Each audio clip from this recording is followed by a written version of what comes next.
नमस्कार, capital TV देख रहे हैं आप। मैं हूं आपके साथ पूजा। ब्रेकिंग नाउ में बड़ी खबर आपको बता रहे हैं। पश्चिम बंगाल विधानसभा चुनाव से पहले एसआईआर को लेकर बवाल बढ़ता ही जा रहा है। ममता बनर्जी की तरफ से ज्ञानेश कुमार को कई बार पत्र लिखा गया और इसी बीच अब बड़ी खबर यह सामने आ रही है कि टीएमसी ने सुप्रीम कोर्ट का दरवाजा खटखटाया है। सुप्रीम कोर्ट में टीएमसी की तरफ से एक याचिका दाखिल की गई है जिसमें जल्द से जल्द और तत्काल से तत्काल एसआईआर पर रोक लगाने की मांग की गई है। इस याचिका में कई खामियां भी गिनाई गई है। तो टीएमसी तो पहुंच गया है सुप्रीम कोर्ट, लेकिन सुप्रीम कोर्ट में क्या कुछ हुआ है आपको बताएंगे। मेरे साथ ताजा जानकारी के साथ जुड़े हुए कैपिटल टीवी के editor in chief doctor Manish Kumar. Sir, supreme court पहुंच गई है टीएमसी, क्या कुछ हुआ सुप्रीम कोर्ट में? देखिए, सुप्रीम कोर्ट में एक नया उन्होंने पिटीशन दायर किया है और ममता बनर्जी कह रही कि मैं वकील भी हूं, वकालत की डिग्री मेरे पास है और मैं भी इस केस को लड़ने के लिए सुप्रीम कोर्ट में वकील बन जाऊंगी। भाई बन जाइए, मैं केस की पैरवी खुद करूंगी। वो कीजिए, बिल्कुल कीजिए, लेकिन केस आखिर है क्या? आप कहना क्या चाह रहे हैं, क्या बताना चाह रहे हैं?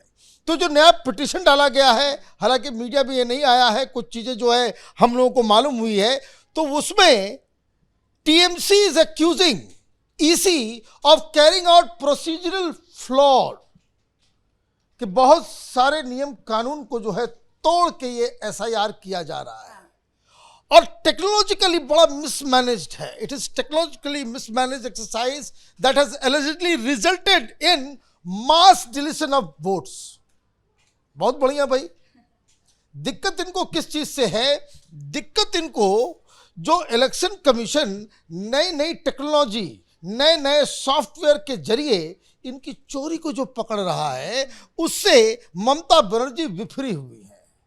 और अभी तो मात्र 58 लाख वोट कटे हैं। इसका मतलब ये है ममता बनर्जी अभी कोर्ट के अंदर ये जो मास डिलीशन हुआ है, ये 58 लाख को ही लेकर के गई है, क्योंकि जिसका वेरिफिकेशन अभी हो रहा है, जो 1,36,00,000 वोट्स हैं, उसमें तो अभी डिलीशन का नाम नहीं है, अभी 58 लाख का ही नाम है। तो ये छटपटा रही है। पहले वो एक कहावत है, चोर मचाए शोर।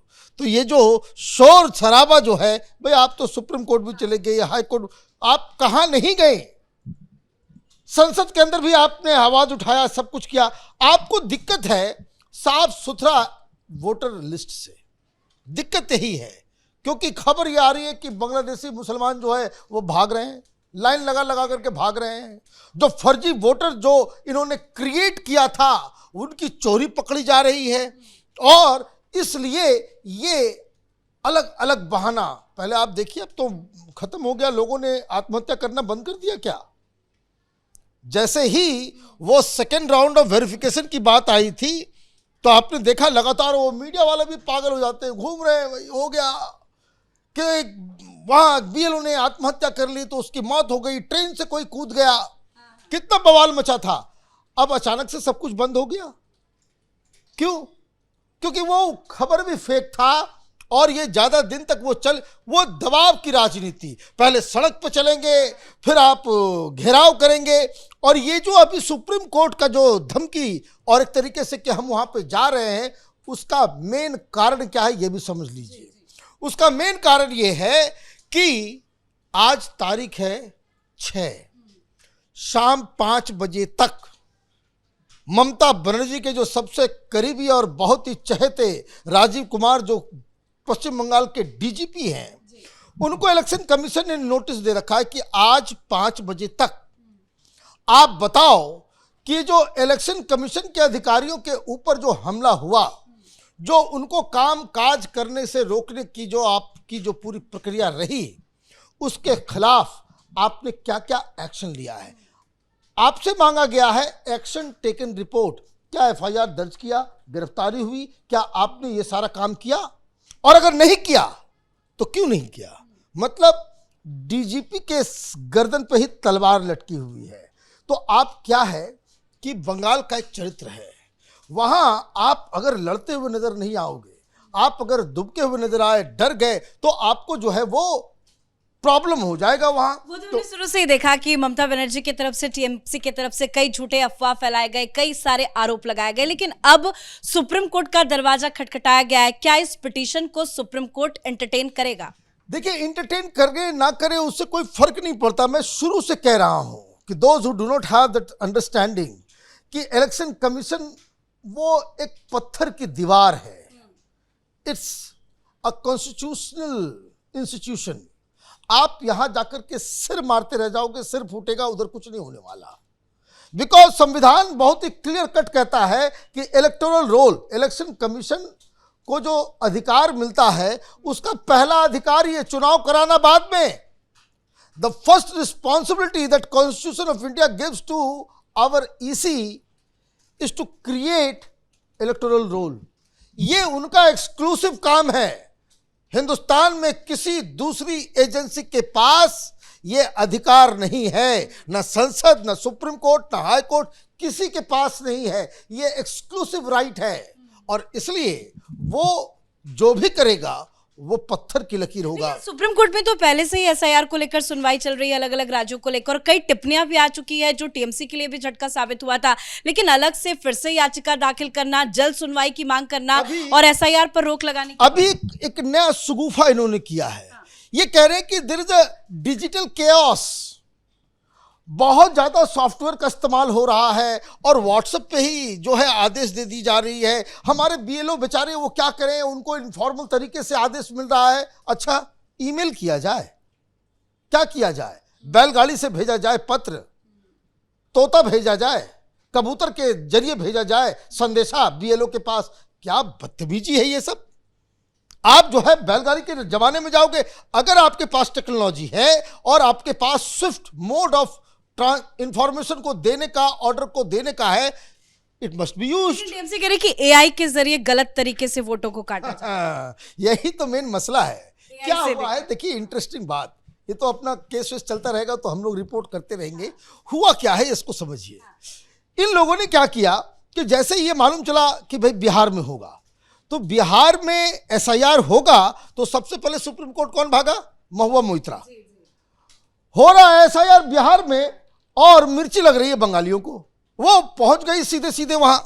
अच्छा ठीक है, आप वहां पे लड़ी, सब कुछ हुआ, कुछ नहीं हुआ। अब जब बंगाल में शुरू होने वाला था, यह भी मालूम चल गया कि बंगाल में तो होगा ही होगा। अब दनादन ममता बनर्जी, उनके सर, पूरा तो वहां पे तंत्र के ऊपर कंट्रोल ममता बनर्जी का है। लगातार इन लोगों ने रेजिडेंशियल सर्टिफिकेट, तो आधार, तो बर्थ सर्टिफिकेट, वो सारा सर्टिफिकेट का जो है वहां इंडस्ट्री लग गया। फर्जी वोटर का जो है, वो जो फर्जी थे उन लोगों को फिर से ये किया गया, सारा कुछ किया गया। अब ये सब तो आपने कर लिया। बहुत लोग कह रहे कि भाई ड्रास्टिक स्पीड से जो है वो वहां पे सर्टिफिकेट बांटे गए। अब हुआ ये कि इलेक्शन कमीशन को भी मालूम चल गया कि अरे ये जो कोई आ रहा है ये हाल का सर्टिफिकेट इशू किया हुआ है। तो इन्होंने क्या किया कि दे टुक हेल्प ऑफ सम सॉफ्टवेयर, ये जो कह रहे हैं ना एआई, तो एआई की मदद से उस तरह के वोटर्स को, एक तो जो 58 लाख जो गया, जैसे उसमें जो मर गए, जो अलग चले गए, जिनकी शादी हो गई, ये हो गया, वो अलग हो गए, लेकिन जो वहां है, जो सर्टिफिकेट जिन्होंने जमा किया, ये 58 लाख लोग तो जमा हुआ नहीं किए, ये जो जिन लोगों ने जमा किया, अब सब कुछ अपलोड होता है, अब डिजिटली है, तो एआई सॉफ्टवेयर के जरिए उस सारे डाटा को खंगाला गया। अब मालूम चल रहा है कि उसमें फर्जीवाड़ा हुआ है। अब ये जो फर्जीवाड़ा हुआ है वही 1,36,00,000 वोटर्स हैं जिनको कहा गया कि फिजिकली जरा आओ, अपने पापा को भी लेते आना जो तुमसे 10 साल बड़े हैं, 5 साल बड़े हैं। माने पिताजी की उम्र और बेटे की उम्र में 5 साल का गैप है। माने 5 साल का बच्चा ही बाप बन गया। ये ममता बनर्जी ही इस तरह का फर्जीवाड़ा कर सकती है। माने एक महिला है, उसको 5 बच्चे हैं, तो दोनों के, वो 5 बच्चों के बीच जो गैप है वो 6-6 महीने का है। माने भगवान के सिस्टम को भी आपने जो है माने, और ये सारी चोरी पकड़ी गई है। दिक्कत ये है कि ये सारी चोरी पकड़ी गई है, इसलिए उनका पूरा खेल गड़बड़ा रहा है। और अगर ये समझ लीजिए कि 1 करोड़ से ऊपर ज़्यादा वोटर्स अगर कट जाते हैं तो ममता बनर्जी का वही हाल होगा जो बिहार में तेजस्वी यादव, लालू यादव और राहुल गांधी की पार्टी कांग्रेस पार्टी की हुई थी। धन्यवाद सर जानकारी के लिए। और ममता बनर्जी को खुद ये पता है कि भारी संख्या में वोटर्स कटेंगे और इसी वजह से वो कभी ज्ञानेश कुमार को चिट्ठी लिखती है तो कभी हाईकोर्ट का दरवाजा और अब टीएमसी की तरफ से सुप्रीम कोर्ट में याचिका दाखिल की गई है। और सिर्फ याचिका ही नहीं, ममता बनर्जी की तरफ से बड़े बड़े बयान भी हर दिन सामने आते हैं। और अब ममता बनर्जी ने कहा है कि मैं एक वकील हूं, अगर जरूरत पड़ेगी तो मैं खुद इस केस की पैरवी करूंगी। इस तरह के बयान बता रहे हैं कि ममता बनर्जी किस तरह से एसआईआर को लेकर बुरी तरह से फंस गई है। इस बड़ी खबर में इतना ही। देखते रहिए कैपिटल टीवी। नमस्कार।